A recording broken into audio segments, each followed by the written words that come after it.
आम 21 मसीह गोटे पुओ होता राहमा जो एल&टी हॉस्पिटल आम तो नर्सिंग होम अल्ट्रासाउंड करूँ तापर भिन्नक्षम पिलाटी जन्म है आम ताप बहुत मेंटल हारासमेंट हेलु तापर कंज्यूमर कोर्ट रे केस कलापर स्नेहमय अपा आमको बहुत साहाय्य पर आम जो पैसा आमर कोर्ट आमको न्याय प्रदान कर आम आज जगन्नाथ कृपारू आम पैसा पाई आम बहुत खुशी अच्छु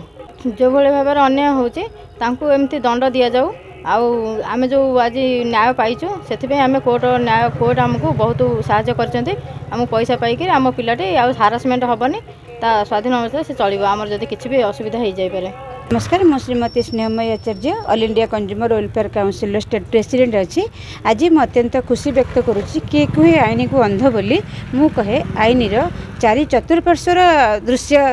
मान शक्ति अच्छी जहाँ आज आमको आईन कहते न्याय प्रदान कर 2021 मसीह आम अंचल जड़े पिला एल&पी हॉस्पिटल भिन्नक्षम पिलाटे जन्म होता आम जाकि डाक्तर को पचारि से आम कथा को डिनाई करते आम डिस्ट्रिक्ट कंज्यूमर कोर्ट सहारा नहीं डिस्ट्रिक्ट कंज्यूमर कोर्ट किछि दिन पूर्व 10 लाख टंका फाइन करते से किंतु ताको डिनाई करते मानि नथिले से पुणी स्टेट कमिशन को जाइए स्टेट कमिशन रु पुणी 60,000 टंका क्षतिपूरण देकी पुणी डिस्ट्रिक्ट कमिशन को आसते आज डिस्ट्रिक्ट कमिशन रे आमर कमिशन सार एवं मैडम आमर एडवोकेट ओम प्रकाश दास सहायतार आम आज पिला कि 11,70,000 टंका 10 लाख टंका देइचंती तार पिला कि आउ 1.5 लाख टंका मेंटल हारासमेंट कि आउ 20,000 टंका तांकर जे कोर्ट कि जहाँ खर्च होची से 20,000 टंका राय देइचंती आउ पिला जन्म होबा पाखुरु आज पर्यंत 10 लाख टंकार 10% इंटरेस्ट करिकरी आज पर्यंत देबे बोली मध्ये कोर्ट राय देइचंती। आ जो कंप्लेंट केस टी जे फाइल करथिले विक्टिम लेडी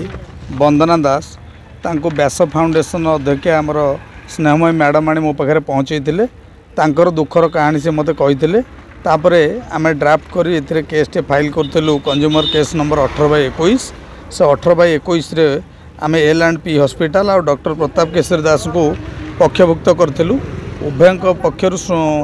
जदिव नोटिस जारी कराइला प्रथम दवाई से आसी नथिले एक्सपर्टी भाव में 10 लाख कंपेनसेशन दि जाइथिला ताकू चैलेंज करी एल&पी हॉस्पिटल और प्रताप केशरी दास स्टेट कंज्यूमर रिड्रेसल फोरम को जाइथिले एवं सेठी विचार होकर कंज्यूमर रिड्रेसल फोरम पुणी पुनर्विचार करने आमर ये डिस्ट्रिक्ट डिस्प्यूट रिड्रेसल कमिशन को पठाइथिले एवं सेथिरे उभय पक्षंकर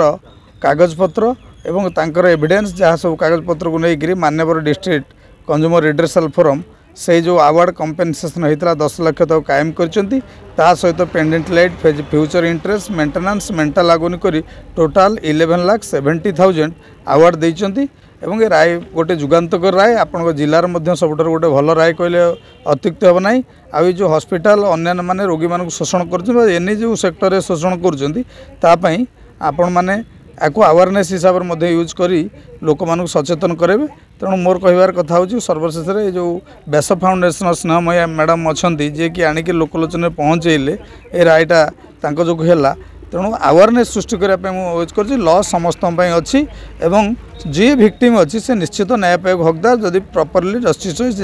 हॉस्पिटल मालिक हूँ साधारण जनता हूँ।